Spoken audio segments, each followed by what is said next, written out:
Varicose వ్యాధితో బాధపడుతున్నారంట. తక్కువ ఖర్చుతో ట్రీట్మెంట్ కావాలి అనుకుంటే ఎవిస్ హాస్పిటల్ని సంప్రదించండి.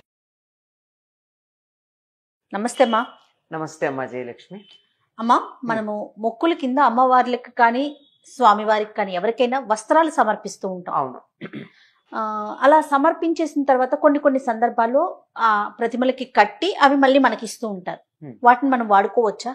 మనం సమర్పించకపోయినా కూడా మనకి ఇవ్వచ్చు వాళ్ళు అక్కడ పెట్టి అమ్మవారి కాళ్ళ ముందు పెట్టి మనకి ఇస్తారంటారా? వేరే ఇంకేదో కారణంగా మనకి వాళ్ళు అమ్మవారికి కట్టించారో అయ్యవారికి కట్టించిన వస్త్రమో మనకి ఇస్తారు. అంత దాకేందుకమ్మా, వేలంలో కూడా కొనుక్కుంటాం కదా. రకరకాల సందర్భాలు చెప్తున్నా. ఓకే. ఈ వేలంలో కొనేటటువంటివి ఏవి కూడా అమ్మవారికి కట్టి ఉండవమ్మా, ఊరికి అక్కడ పెట్టిస్తారంతే.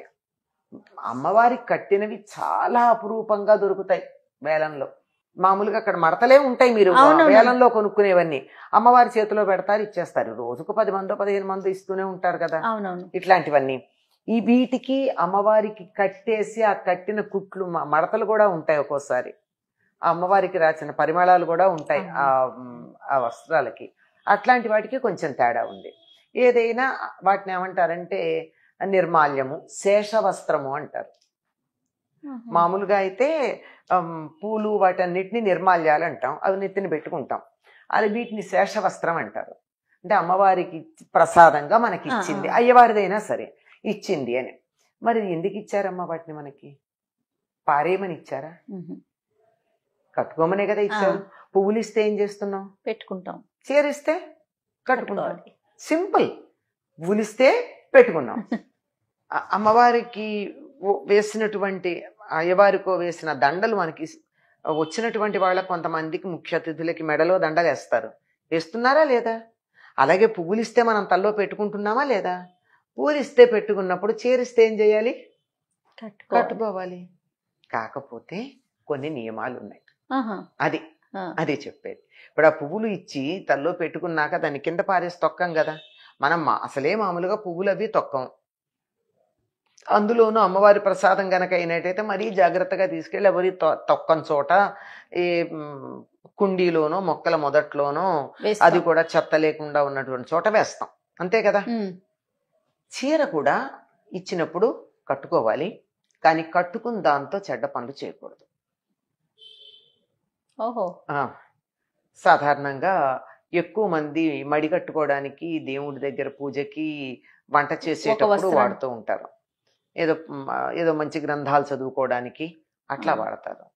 అలాగే ఆడవాళ్ళు గనక అయినట్టయితే ఆ నెలసరి సమయంలో అమ్మవారి చీర కట్టుకోకుండా ఉండడం మంచిది. అది కూడా అశుచిగా ఉంటారు కదా. ఆ అశుచిగా ఉన్నప్పుడు కట్టుకోకపోవడం, స్నానం చేయకుండా కట్టుకోవడం చేయకూడదు. స్నానం చేసి శుచిగా ఉన్నప్పుడు కట్టుకోవచ్చు, తప్పనిసరిగా కట్టుకోవచ్చు. కట్టుకోమనే కదా ఇచ్చారు శేషవస్త్రం.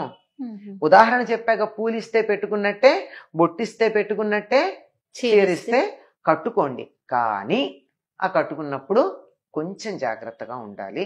చిన్నవాళ్ళు గనక అయినట్టయితే రాత్రిళ్ళు కట్టుకోకుండా ఉండడం మంచిది. అర్థమైంది అనుకుంటా. మంచిది అంతే, అంతకన్నా ఇంకేం లేదు. అది ఆ ఒక్కటి పాటించి ఆ నెలసరి సమయంలో కట్టుకోకుండా ఉంటే అమ్మవారి శుచిగా కట్టుకోవచ్చు. ప్రసాదం కదమ్మా, అమ్మవారి ప్రసాదం ఇస్తే నోట్లో వేసుకుని తింటున్నామా లేదా? అట్లాగే దీన్ని కూడా కట్టుకోవాలి. అసలు ఇంకోటి, ఎంత మనకి నచ్చని రంగు, ఖరీదు లేనిది, చవకబారిది ఇచ్చిన అమ్మవారి ప్రసాదం గనక తప్పనిసరిగా కట్టుకుని తీరాలి, మానకూడదు. తప్పనిసరిగా కట్టుకోవాలి. లేకపోతే అమ్మవారి ప్రసాదాన్ని మనం తిరస్కరించినట్టు. కట్టుకోవాలి. తర్వాత నిమ్మకాయలు కానీ దండ కానీ మనం దేవాలయాల నుంచి తెచ్చుకుంటూ ఉంటాం. ఈ నిమ్మకాయలు మళ్ళీ తీసుకెళ్లి పూజా మందిరంలో పెట్టుకోవచ్చమ్మా? వాటిని ఎలా వాడుకోవాలి? ఇప్పుడు ఆ నిమ్మకాయలు తెచ్చేది 2-3 రకాలుగా ఉంటాయి. మళ్ళీ అవి కూడా అంటే ఒక్కటి చెప్పడానికి ఉండదు, ఎన్ని ఇంప్లికేషన్స్ ఉంటాయో చూడండి. ఇప్పుడు శాకంబరి అవతారం వేసినప్పుడు అమ్మవారి మెడలో దండలుగా నిమ్మకాయ దండలు వేస్తారు.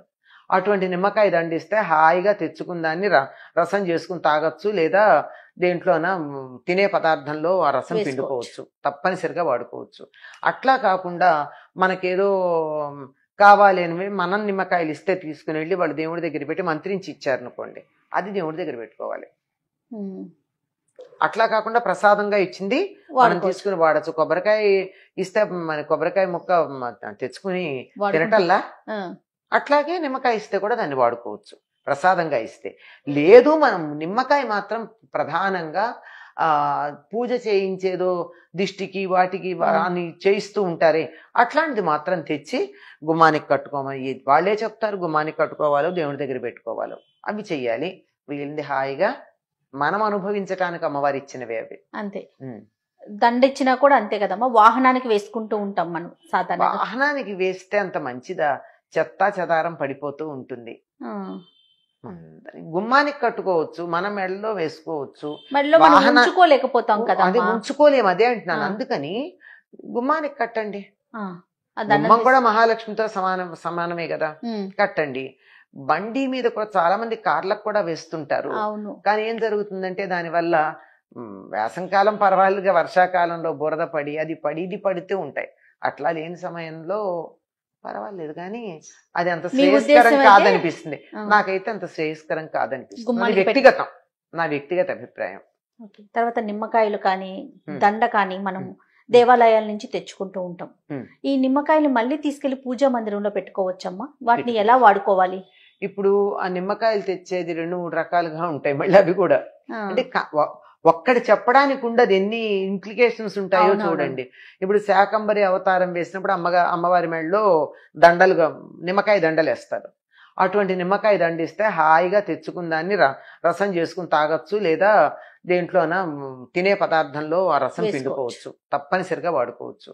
అట్లా కాకుండా మనకేదో కావాలి అని మనం నిమ్మకాయలు ఇస్తే తీసుకుని వెళ్ళి వాళ్ళు దేవుడి దగ్గర పెట్టి మంత్రించి ఇచ్చారనుకోండి, అది దేవుడి దగ్గర పెట్టుకోవాలి.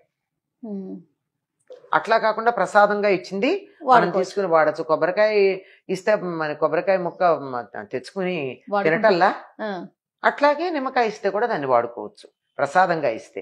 లేదు మనం నిమ్మకాయ మాత్రం ప్రధానంగా పూజ చేయించేదో దిష్టికి వాటికి అని చేయిస్తూ ఉంటారే, అట్లాంటిది మాత్రం తెచ్చి గుమ్మానికి కట్టుకోమని వాళ్ళే చెప్తారు. గుమ్మానికి కట్టుకోవాలో దేవుడి దగ్గర పెట్టుకోవాలో అవి చెయ్యాలి. వీళ్ళది హాయిగా మనం అనుభవించటానికి అమ్మవారు ఇచ్చినవే అవి. అంతే. దండ ఇచ్చినా కూడా అంతే కదమ్మా, వాహనానికి వేసుకుంటూ ఉంటాం మనం సాధారణ. వాహనానికి వేస్తే అంత మంచిదా? చెత్తా చెదారం పడిపోతూ ఉంటుంది. గుమ్మానికి కట్టుకోవచ్చు, మన మెడలో వేసుకోవచ్చు, ఉంచుకోలేకపోతాం కదా, అది ఉంచుకోలేము. అదే అంటున్నాను. అందుకని గుమ్మానికి కట్టండి. గుమ్మం కూడా మహాలక్ష్మితో సమానమే కదా, కట్టండి. బండి మీద కూడా చాలా మంది కార్లకు కూడా వేస్తుంటారు. కానీ ఏం జరుగుతుందంటే దానివల్ల వేసంకాలం పర్వాలేదుగా, వర్షాకాలంలో బురద పడి అది ఇది పడుతూ ఉంటాయి. అట్లా లేని సమయంలో పర్వాలేదు, కానీ అది అంత శ్రేయస్కరం కాదనిపిస్తుంది. నాకైతే అంత శ్రేయస్కరం కాదనిపిస్తుంది. నా వ్యక్తిగత అభిప్రాయం. గుమ్మానికి పెట్టమంటారు. తప్పకుండా అమ్మా. నమస్తే.